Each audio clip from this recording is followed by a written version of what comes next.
En Periodista Digital continuamos nuestro ciclo de entrevistas para conocer cómo ha sido la evolución de España y de Madrid, tanto en el plano político como en el de los medios de comunicación, como en el de los agentes sociales. El invitado de hoy ha ejercido como político, ha ejercido en agentes sociales, fue un destacado dirigente de comisiones obreras en Madrid, también en la empresa, y también ha tenido su presencia en medios de comunicación, actualmente en un digital de la competencia. Don José Azcona, muchas gracias por venir a Periodista Digital. Buenos días. Bueno, quizá para romper el hielo, un artículo que le he leído de hace un par de años en Nueva Tribuna, que se llama Madrid, Madrid, Madrid, era un buen arranque porque iniciaba ese artículo diciendo: hubo un tiempo no muy lejano en que los tres Madriles estaban gobernados por la izquierda. Se refiere al Madrid Comunidad, Madrid Sí, sí, Ayuntamiento y sí. Madrid en la periferia. Hoy Madrid es el caladero de votos de la no izquierda. No digo derecha porque para que no les moleste, que parece que les molesta. ¿Qué ha pasado en Madrid? Pues fundamentalmente errores de la izquierda, yo creo, ¿no? Que se han cometido globalmente, porque parto de la base de que los ciudadanos nunca se equivocan. Hay personas que cuando tienen un mal resultado electoral o cuando no le apoyan, pues entienden que los que se han equivocado son los ciudadanos, ¿no? Yo siempre he pensado que los errores son propios, ¿no? No cabe duda de que en aquel momento, comienzo de la transición, donde había una clara mayoría, tanto en el Ayuntamiento de Madrid como en todo lo que eran los municipios importantes industriales que había en Madrid, Getafe, Alcalá de Henares, todas las zonas de polígonos había una mayoría clarísima del conjunto de la izquierda, por supuesto la suma de Partido Socialista y Partido Comunista, posteriormente Izquierda Unida. Y desde mi punto de vista, pues no se ha seguido el ritmo de evolución de la población madrileña, ¿no? Y eso ha ido provocando que la población mayoritariamente pues haya ido mirando hacia otras opciones, en este caso el Partido Popular, que ha aglutinado el conjunto del voto del centro derecha y por tanto pues se ha convertido en hegemónico, gracias a sus aciertos y como consecuencia de los errores de la izquierda. Ya que hablaba de ese comienzo, ¿usted a partir de qué momento empezó a estar vinculado al Partido Comunista y a Comisiones Obreras? Que, por cierto, hay que decir, hay que recordar para las internautas más jóvenes que hasta el año 76-77 eran organizaciones perseguidas, que oficialmente eran criminales el que tuviera... ¿Usted a partir de qué momento se vinculó a estos dos grupos? Yo vine a trabajar a Madrid en el año 71 con 16 años, enseguida cumplí 17 y creo que empecé el 1 de marzo, pues en septiembre ya me afilié al Partido Comunista. En aquellos Que momentos, le podrían haber cogido los grises y... sí, bueno, cosas que se hacen en esas etapas, ¿no? Y en banca, que era donde yo empecé a trabajar, ahí no existía todavía comisiones obreras, ¿no? Eran grupos de trabajadores en cada banco que aglutinaba pues, a todas las opciones sindicales. Posteriormente, unos años después, ya sí se constituyó el sindicato de comisiones obreras y empezaron a salir otros sindicatos, ¿no? UGT, CNT, etc. Ya he comentado el tema de la banca. ¿Cómo fue la transición desde el punto de vista de agentes sociales en el tema de la banca? Me han contado que no había ningún, digamos, sindicato fuerte. Pues la pregunta sería, en un sector, digamos, tan vinculado en el tópico como lo más contrario a los trabajadores, siempre pensamos en bancos y se piensa en los despachos y tal, ¿cómo fue en la transición crear esa estructura, por un lado, por la parte de los sindicatos, que esa estructura sindical, y por parte de los jefes, aceptar que tenían que sentarse con esos jóvenes o esos trabajadores? ¿Cómo fue? Había elecciones sindicales al sindicato vertical y bueno, pues la mayoría de los grupos de trabajadores que había en cada empresa tomaron la decisión de presentarse a esas elecciones, ¿no? Con lo cual tenían la doble situación, ¿no? Por una parte estaban en la clandestinidad y por otra parte formaban parte de la estructura del sindicato vertical. Existían movimientos cristianos de base, el movimiento apostólico y seglar, la OAC, existían también organizaciones socialistas, organizaciones fundamentalmente pues, en el entorno, como digo, de lo que podía significar las comisiones obreras en el conjunto de Madrid, ¿no?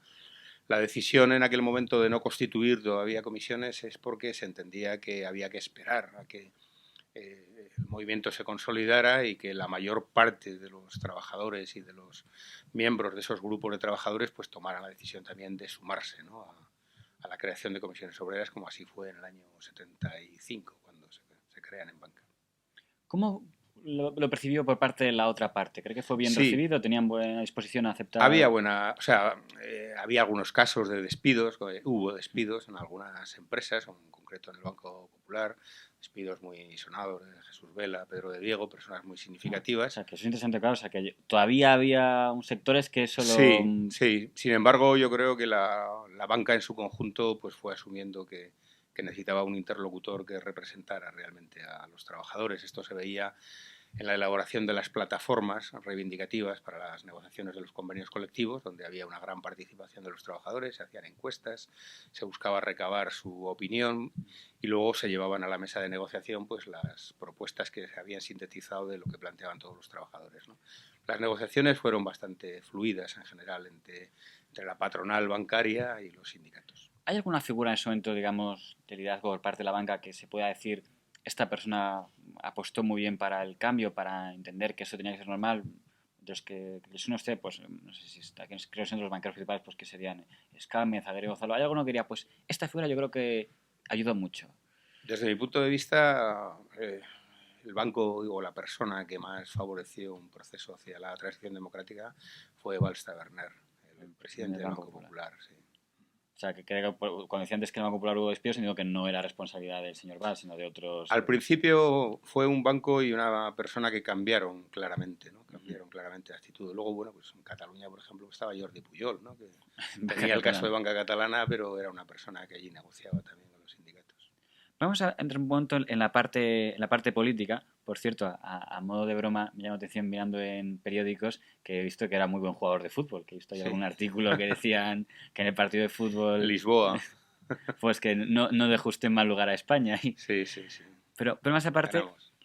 a usted cuando asume el cargo de jefe del Partido Comunista de España en Madrid, secretario general, la federación, esto es interesante también para un poco cómo funciona internamente el tema de los partidos políticos, que también se habla mucho ahora, era una federación que he visto que era muy convulsa, porque en muy poco tiempo había cambiado mucho de secretario regional. Y eso había estado el señor Piñedo, que se había ido del partido, el señor Curiel, que se había ido del partido, y el señor Rubén Cruz, que creo que está apenas unos meses antes de llegar usted.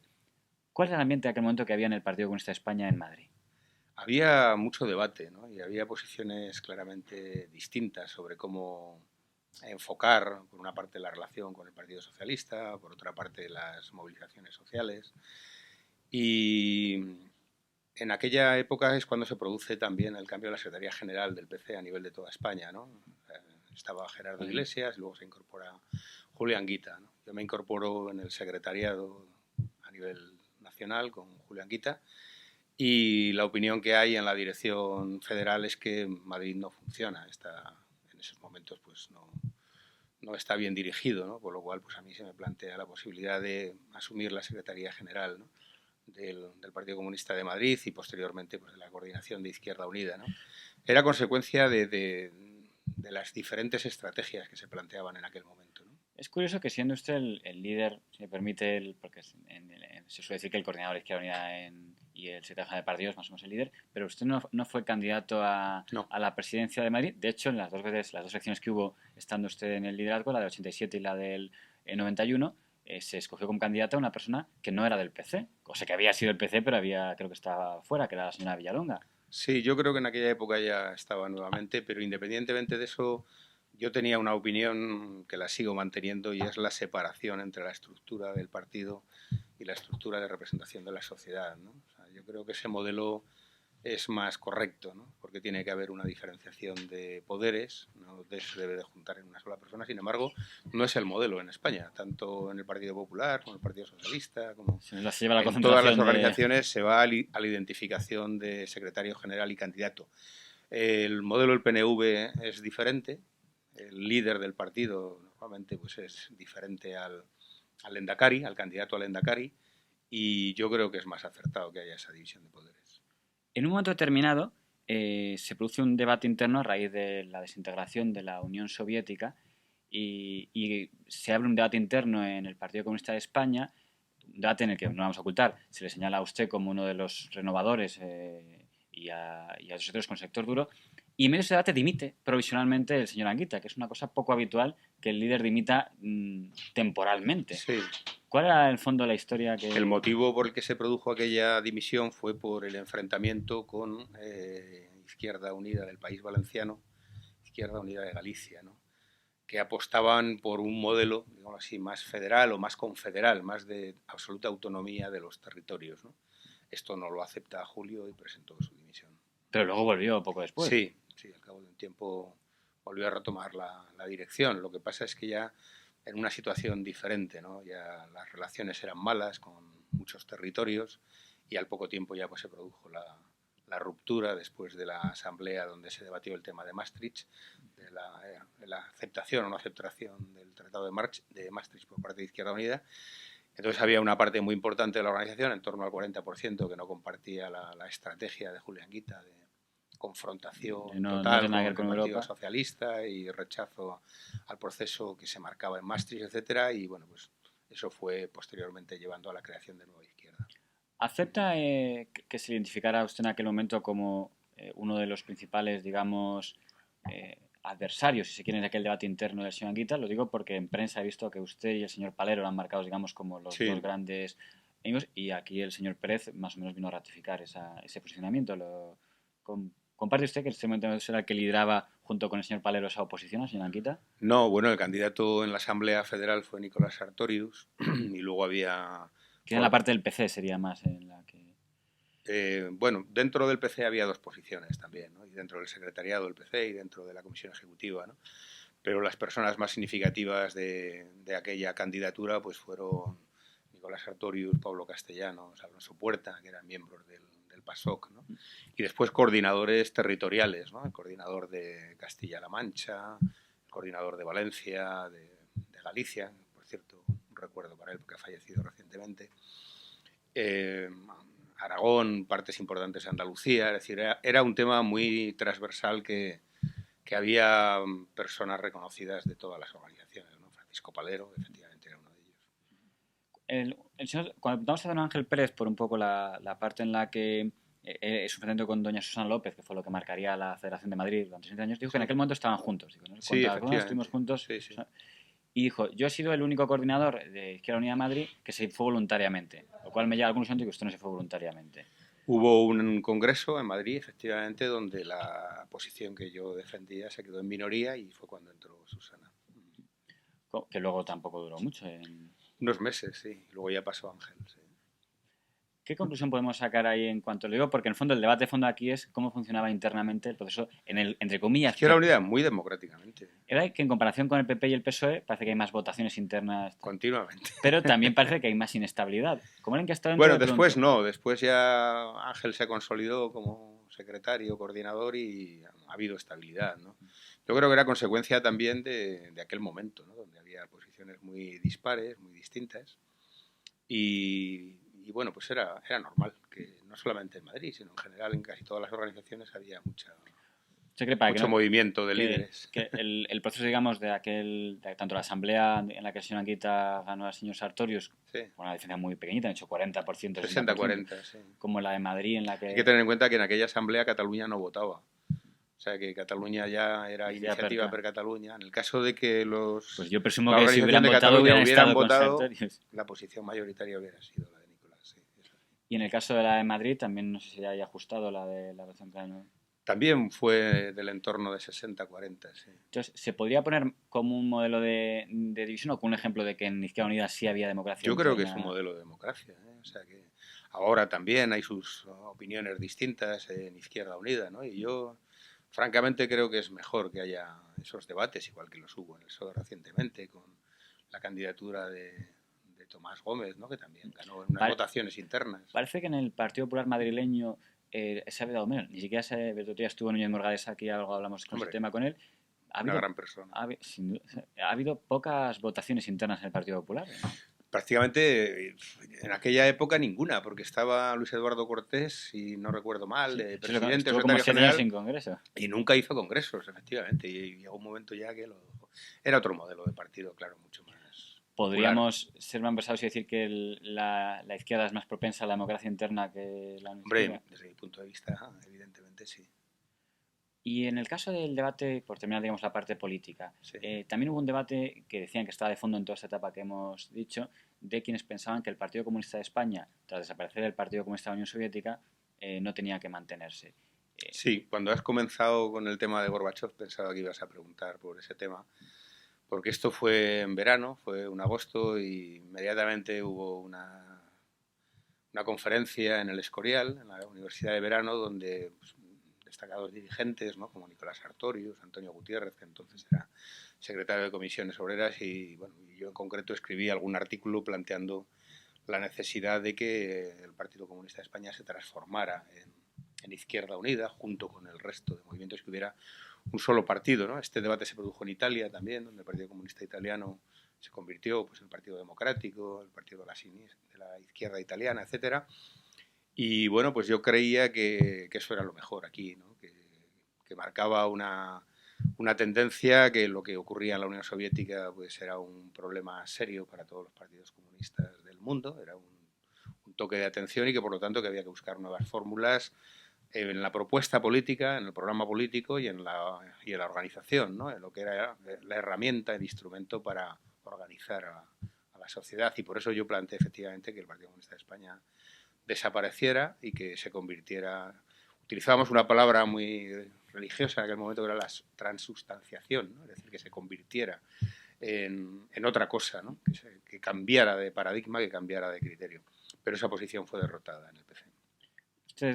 Creo que sigue vinculada a Comisiones Obreras, pero no sé si sigue vinculada al PC. No, ya hace muchísimos años, me parece que fue en el 2000 aproximadamente, cuando Nueva Izquierda, que era el partido que se constituyó, su secretario general era Diego López Garrido, estaba Cristina Almeida de presidente, cuando ya Nueva Izquierda toma la decisión de salir de Izquierda Unida y de incorporarse al PSOE, yo al poco tiempo me incorporé al Partido Socialista. ¿Por qué En el están...? 2002, me parece. ¿Por qué es las relaciones, más que por qué, cómo son exactamente las relaciones entre el PSOE y Izquierda Unida o cómo deberían ser? Lo digo porque ahora, por ejemplo, fíjese qué paradoja es en Andalucía. Hay un gobierno de coalición del PSOE con Izquierda Unida, con lógico reparto de cargos como ocurre en un gobierno de coalición, y en cambio en Extremadura Pasa lo contrario. no es que haya un gobierno de coalición, pero se ha permitido Izquierda Unida que gobierne el partido de signo contrario. Hubo una etapa en el pasado que en el País Vasco hubo un gobierno de coalición con el PNV. Lo que pasa es que quizá tiene más que ver con la localidad, el tema de regional de Euskadi. Pero por meterme en el tema de Andalucía, siempre se tiene que dar por supuesto que Izquierda Unida va a apoyar al PSOE o no es una contrariedad que Izquierda Unida permita al Partido Popular, porque por los dos lados puede aparecer una crítica. Hay que ver cada caso concreto, ¿no? Precisamente el motivo fundamental por el que yo dejo de ser coordinador de Izquierda Unida de Madrid es porque se produce una votación en el Consejo Regional que por un voto se toma la decisión de no formar parte del gobierno con Joaquín Leguina, con el Partido Socialista Obrero Español. Después de las elecciones, ¿Con eso había pensado? ¿De verdad? ¿Cuándo? eso había posibilidades de gobernar conjuntamente o bien de dar el apoyo al Partido Socialista y que gobernaran ellos solos, ¿no? Yo creo que eso fue el comienzo del fin. De hecho, los últimos 4 años del señor Leguina gobierna gracias a Izquierda Unida. Gracias a nuestro apoyo, efectivamente. Yo entonces pero era no diputado autonómica, pero no entramos a formar parte del gobierno. De hecho, habíamos negociado y habíamos estado hablando las responsabilidades que se iban a asumir, las diferentes consejerías que podían ser llevadas por Izquierda Unida, y eso pues la mayoría de la Organización de Madrid y sobre todo la Dirección Federal, Julián Guita en aquel momento, y no solo Julián Guita, pero más dirigentes entendieron que no era correcto gobernar, porque pensaban que eso era negativo para las próximas elecciones generales, ¿no? Entonces esa votación fue muy importante. Yo creo que el gobierno del Partido Socialista él solo languideció. Fueron 4 años muy tristes y a partir de aquellas elecciones nunca más se volvió a ganar la Comunidad de Madrid, excepto cuando Simancas y Fausto, hace 10 años ahora, ganaron las elecciones, pero el famoso tamallazo pues lo impidió. Pero en aquel momento yo creo que Izquierda Unida hubiera aportado mucho aire fresco al gobierno del señor Leguina y las cosas no hubieran sido igual, pero esto es una ucronía, ¿no? Y como no ocurrió, pues no ocurrió. Le pregunto su opinión a título personal, si ahora, por ejemplo, pongamos que iban las elecciones en Madrid y perdiera la mayoría absoluta el Partido Popular. Yo creo que ahora en Izquierda Unida, la inmensa mayoría de Izquierda Unida ha dado la razón a los que en aquel momento, hace 20 años, entendíamos que era correcto gobernar con el Partido Socialista. No iba a apoyar más formar parte. Yo creo que ahora eso en Madrid nadie lo discutiría, en Andalucía, evidentemente, como lo está demostrando la práctica, nadie lo discute. Lo que pasa es que hay que ver, ya digo, en cada situación concreta. Yo no estoy de acuerdo con lo que han decidido Izquierda Unida en Extremadura, pero entiendo que allí pues llevaban 20 o 30 años con el toda la gobierno vida, de Rodríguez Ibarra y estarían enfadados, o habría muchos motivos. Aún así no lo comparto, ¿no?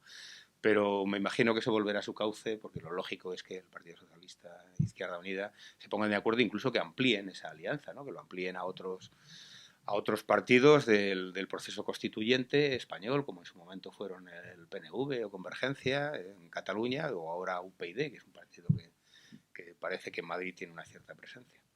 El señor Reguina también estuvo por aquí y en un momento un comentario que hizo, y os quería preguntar con usted, cuando le preguntaban por un tema del famoso tema del señor Blesa y tal, él comentó que el responsable de que se nombrara al señor Blesa presidente de Madrid eran Comisiones Obreras y Izquierda Unida. Y me llama la atención porque es cierto que no se puede responsabilizar a nadie de ser vidente y saber si alguien va a hacer Eso una mala fue en el gestión. año 96, sí.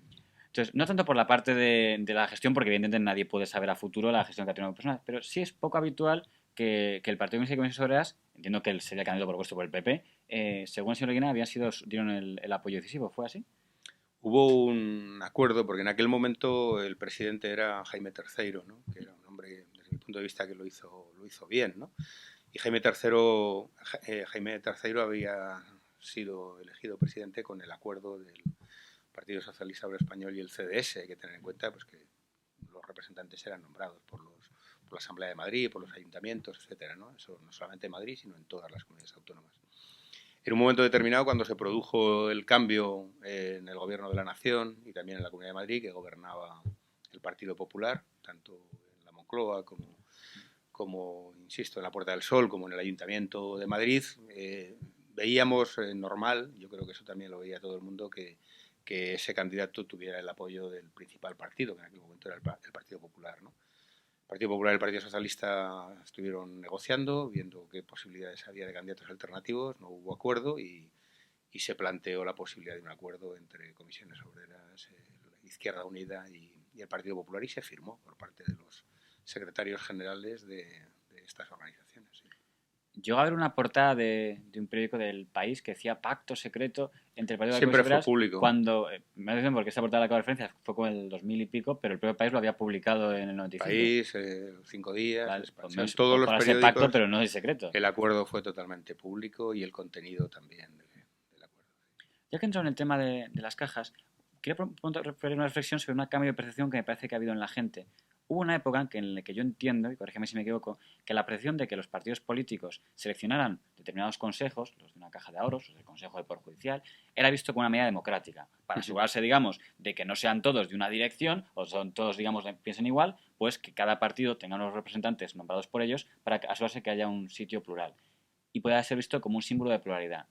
¿No da la impresión de que ahora eso está fatalmente visto? Que parece que el hecho de que los diputados escojan los representantes en Televisión Española o en las cajas, ¿no? Es como lo peor que ha pasado. Sí, ha habido un cambio en la percepción social. Hay que tener en cuenta que eso está recogido en el Estatuto de la Comunidad de Madrid y en su reglamento. O sea, hay artículos donde hablan del nombramiento de los representantes en televisión y el nombramiento de los representantes en las cajas de ahorro. Eran así, eran un modelo de público-privado donde había representantes de las administraciones, ayuntamientos y comunidades autónomas, y había representantes de los impositores y de los trabajadores.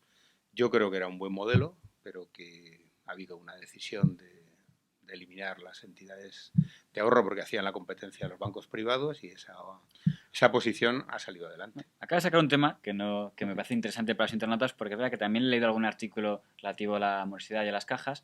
Es verdad que en la crisis económica hasta el momento parece que los que han sido más demolidos son las cajas de ahorros, que prácticamente han sido erradicadas, pero usted acaba de comentar que tiene que ver la banca privada en eso. Cuénteme un poco. Bueno, la banca privada, de hecho, había bancos con más morosidad que las cajas de ahorro, ¿no?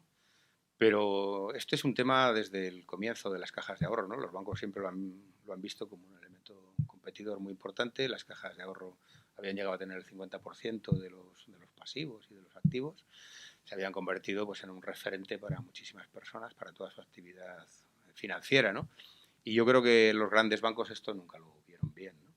Desde ese punto de vista, en cuanto ha habido una oportunidad como la que se ha producido estos años, por grandes errores que ha habido, indudablemente, en las cajas de ahorro a la hora de la concesión de préstamos al sector inmobiliario, pues se ha aprovechado y de hecho han desaparecido las cajas de ahorro. Podríamos decir que a modus con titular, que el gran ganador, entre comillas, pero el gran ganador de la crisis económica, o han beneficiado en ese sentido de la competencia, han sido los bancos privados? Solamente hay que ver las cifras, ¿no? El otro día salía un artículo de que en el último año, o sea, desde que se desató la crisis de Bankia, en mayo del año pasado, pues los grandes bancos han aumentado sus pasivos unos 120.000 millones de euros, ¿no? Es decir, ha habido recursos que han pasado de las cajas de ahorro a los grandes bancos privados, ¿no? Los bancos privados ahora evidentemente tienen una mayor cuota de mercado y en los próximos años cada vez lo van a tener más. De hecho, ya las cajas de ahorro se han convertido en bancos privados también. Ya no hay resultados, los beneficios ya no van a la obra social, ya no se guardan en reservas y eso pues en su día se repartirá entre los accionistas. No quiero intervenir mucho en el tema de Bankia, pero ya que lo ha mencionado, me parece notar cuando se comenta en tertulianos tal, que los tertulianos, digamos, que tienen que ver con un partido político suelen centrar toda la culpa pues en el señor Blesa y el que hizo la mala gestión. Y los que tienen que ver con el otro partido político lo concentran en el gobernador del Banco de España. Entonces, el culpable de todo fue el señor Fernández Ordóñez, tal. ¿Usted conoce de cerca el tema? ¿Qué opina sobre estas...? Yo creo que la responsabilidad fundamental está en aquellas entidades que dieron préstamos al sector inmobiliario de una manera desmesurada, ¿no? Luego ya en concreto, si es uno o es otro, es una suma, ¿no? Yo creo que el plan que se presentó al Banco de España por parte de Bankia el año pasado, en los meses de marzo, abril, era un plan que tenía el respaldo del Banco de España y que podía haber salido adelante. El problema fundamental, desde mi punto de vista, mi modesto punto de vista, pues que Bancaja, igual que la Caja de Ahorros del Mediterráneo, arrastraban un volumen de préstamos hipotecarios que no tenían ninguna posibilidad de ser cobrados y eso arrastró al conjunto de Bankia, ¿no? Si hubiera que personalizar, pues yo no creo que la responsabilidad sea del gobernador del Banco de España, porque yo creo que el Banco de España cada año y cada 6 meses daba instrucciones y daba consejos a las cajas de ahorro para que dejaran de seguir engordando y de seguir alimentando el boom inmobiliario. Hay circulares del año 2005-2006, eso yo creo que es un dato objetivo. Y por parte del señor Blesa, cuando él se marcha de Caja Madrid está bien, sus resultados están bien. Y yo, francamente, creo que se podía haber continuado perfectamente con Bankia. Lo único que el problema de la fusión con Bancaja, eso fue un gol por toda la escuadra, que no sé de quién fue la responsabilidad, pero eso hundió a Caja Madrid, sí. Quedaría la duda, sabría que habrá gente que me que dirá que seguro que fueron los políticos de Madrid y Valencia, pero en el fondo no lo sé. Llegó a haber rumores, lo digo por si sería algo, de que se llegó a plantear que la Caixa se comiera... Sí, fue una de las posibilidades. Bueno, de que hubiera un acuerdo de fusión, eso fue una de las posibilidades que se barajaron. Se barajaron muchas. Sí. En los últimos 3 años se barajaron muchísimas posibilidades de fusión, de Caja Madrid con una gallega y la Caja de Ahorros del Mediterráneo, que se estudió. De hecho, la que se había acordado era una fusión de Caja Madrid con cajas pequeñas, la de Canarias, la de Segovia, la de Ávila, vamos, todas las demás que se fusionaron luego en Bankia, excepto Bancaja, ¿no? La sorpresa fue la incorporación de Bancaja, que era la tercera o la cuarta caja de España, y es la que ha arrastrado desde mi punto de vista a la crisis final de Bankia, ya que no se aceptara el plan que Rodrigo Rato había presentado. Un último punto relativo a este tema, y ya cambiamos. En un momento Unión Progreso y Democracia decide presentar una serie de demandas masivas, confieso que no sé en qué punto está el tema, contra el señor Aceves, sí, contra el señor Manuel Santín, no sé si en su caso no, o sea, pues sé que contra un montón. Yo no he formado parte de ningún organismo de Bankia. Entonces, ¿qué opina de que de repente eso no sé, cuál puede ser el edito? ¿Por mala gestión o...? No sé cómo se sustanciará o cómo terminará eso, ¿no? Pero yo francamente creo que las personas que había ahí actuaron de buena fe en todo momento e intentaron, de hecho, bueno, pues la caja en el año 86 tenía un tamaño y en el año, pues, cuando ha ocurrido esto, 2012, era muchísimas veces mayor, ¿no? O sea que la trayectoria al final, desde mi punto de vista, se ha torcido pues porque ha habido una serie de inmobiliarias y de préstamos que se han hecho irrecuperables, ¿no? Porque lo que es el préstamo al ciudadano, a la persona que se compra una vivienda, en general ahí había muy poca morosidad hasta hace poco. Me acuerdo ahora de un tema, también cuando estuvo aquí el señor Balbás, digo, por contrastar un poco cosas, que es un exdirigente del Partido Socialista Obrero Español expulsado, él aseguró que cuando le ponemos por el tamallazo, él dijo, en el fondo, los responsables de toda aquella crisis eran los consejeros del PSOE en Caja Madrid, porque en aquel momento mandaban mucho y se refería, Ramón Espinar creo que fue el nombre que él ponía, por si No, yo creo que no tuvieron nada que ver, absolutamente nada que ver. No. Porque será... como usted no conocía al señor Tamayo ni al señor Valverde del sector... No conocía nada de aquella historia y a mí me sorprendió mucho, muchísimo. Yo pensaba que pues habían ganado y se tenían que haber puesto de acuerdo. De hecho, parecía que se estaban poniendo de acuerdo y yo creo que ahí quien actuó mal fue el Partido Popular, que se aprovechó de ese hecho, ¿no? Yo creo que nunca se tenía que haber aceptado esa situación, ¿no? De que dos personas cogen, no votan. O sea, yo creo que fue injusto el que no gobernara el señor Simancas, o sea, que no se respetara la votación, ¿no? El Partido Popular no se tenía que haber aprovechado de esa coyuntura, ¿no? Creo que fue una mala jugada, como el tema de los tránsfugas siempre se ha dicho que ha hecho mucho daño en la Comunidad de Madrid. Yo creo que es verdad. Hizo daño en la época de Leguina y hizo daño en la época donde Esperanza Aguirre al final siempre, independientemente de que luego hubiera otra votación y la gente le votara, pero claro, ya hubo mucha gente que dejó de votar y yo creo que eso fue una barbaridad. Es curioso porque de cada electorado parece que al electorado del Partido Popular no le decepcionó aquella aprovechando y en cambio un sector del electorado del PSOE sí se quedó en casa en las siguientes elecciones. Eso es, así fue. Porque la imagen que se dio fue una imagen nefasta, ¿no? De personas de una lista que no apoyan a esa lista. A su propio candidato. Yo creo que eso sí desanima mucho al votante de izquierdas, que siempre es muy crítico, ¿no? Como debe ser. Pero yo creo que eso, vamos, se trasladó en unos meses y a partir de ahí, bueno, pues Esperanza Aguirre se empezó a consolidar y así seguimos, ¿no? Con un gobierno del Partido Popular. Brevemente quería tocar también un poco el tema de mediático sindical, por así decirlo. Lo mezclo un poco en la misma. Sí. ¿Quién opina ahora que hay una campaña mediática contra los sindicatos? De gente que prácticamente quiere que los sindicatos desaparezcan. Pero por otro lado, hay quien dirá también, bueno, algunos sindicatos, concretamente en Andalucía, también han dado argumentos. ¿Usted conoce tanto el mundo de los sindicatos como el mundo de los medios? Le pregunto por las dos cuestiones a la vez. ¿Qué opina? Yo creo que si ha habido errores de esas características en las negociaciones de los expedientes de regulación de empleo, pues tanto comisiones obreras como UGT deben extraer consecuencias y si hay responsables, pues cesarlos, expulsarlos de la organización, ¿no?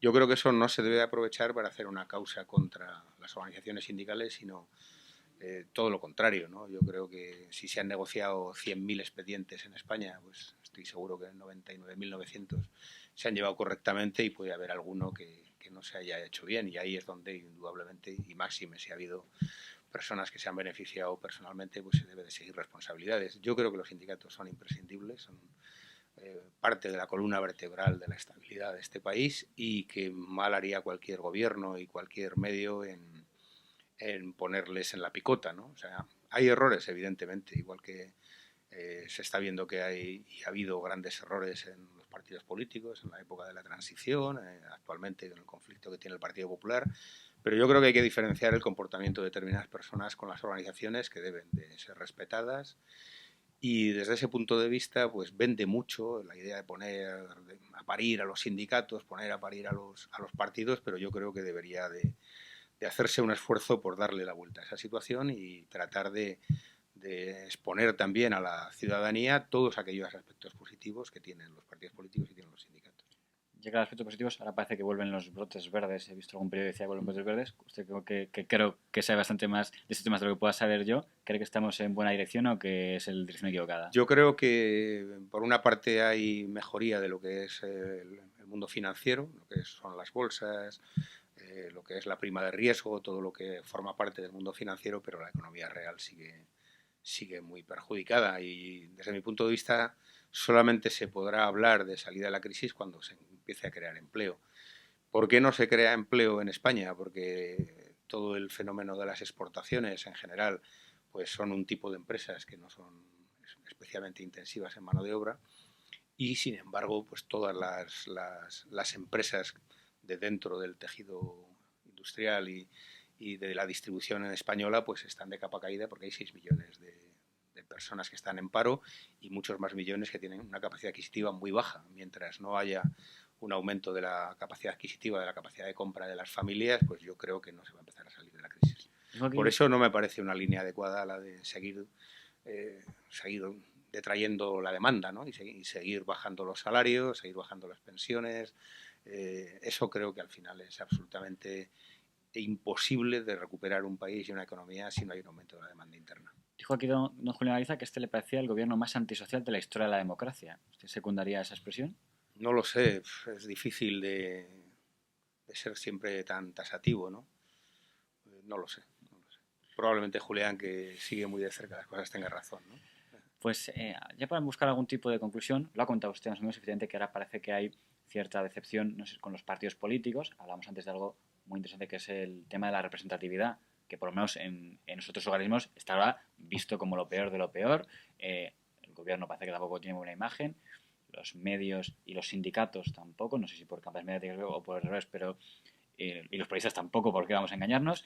¿Qué pasa? O sea, este pesimismo, ¿cómo se puede combatir? Yo creo que se recuperará, que son fases, y yo creo que hubo una fase después de la transición, que aquella se llamaba el desencanto, ¿no? Que todo el mundo pasaba, todo el mundo tal, pero bueno, son etapas, ¿no? Y yo confío en que la sociedad española reaccione y se ponga en primer lugar los aspectos positivos, ¿no? ¿Qué se requiere para eso? Que los partidos se transformen, que estén claramente saneados, que expongan con nitidez cuáles son sus propuestas para salir de la crisis, y que los empresarios y los trabajadores, vamos, y los sindicatos por otra parte, pues se pongan en una mesa a negociar, a llegar a acuerdos, a ver empresa por empresa cómo se puede crear trabajo, cómo se puede aprovechar todas las potencialidades que tiene cada trabajador y cada línea de producto de una empresa, y tratar de vender más y de exportar más, claro. ¿Y cree que esa mala visión que hay del tema de la representatividad cambiaría quizá, o sea, esa imagen de ahora de, estos partidos se reparten todo, tal, cambiaría quizá esa mala visión si la gente viera los partidos como más democracia interna o eso? Pues no lo sé, no lo sé, porque de hecho, como hemos comentado antes, el Partido Popular ha tenido pocos procesos democráticos internos y sin embargo la gente les ha votado, ¿no? Entonces, en Italia o en Francia ha habido primarias en los partidos de izquierda y luego pues unas veces se ha ganado, otras se ha perdido. Sí, o sea, no tiene por qué yo creo que no es decisivo, vinculante, no es totalmente vinculante, ¿no? Yo creo que la mayor parte de la población lo que quiere es ver a un partido que les ponga con claridad lo que va a hacer y que les genere confianza y su programa les resulte atractivo, ¿no? Por terminar con una clave madrileña, en estos momentos no sabemos quién va a ser el candidato en Madrid en las próximas elecciones, ni a la comunidad ni a la alcaldía. Parece que ahora la política madrileña se centra básicamente en Eurovegas después de que las Olimpiadas se hayan perdido. Como analista, ¿qué cree que tendría que pasar para un cambio? O quizá no debería producirse un cambio. ¿Qué cree usted que tendría que pasar? Es probable que después de tantos años de gobierno del Partido Popular, más de 2 décadas, ¿no? Muchísimo, sí, pues haya una voluntad de cambio, ¿no? En una parte importante de la población madrileña, y quizás el desgaste del Partido Popular haga que muchas personas que otras veces le votaron pues voten a otras opciones, ¿no? A Partido Socialista o PYD, y puede haber una mayoría que no sea, o sea, una mayoría absoluta que no sea la del Partido Popular, que sea la suma de otros, ¿no? Pero yo no sé si eso en su momento se pondrán de acuerdo o no se pondrán de acuerdo para gobernar, ¿no?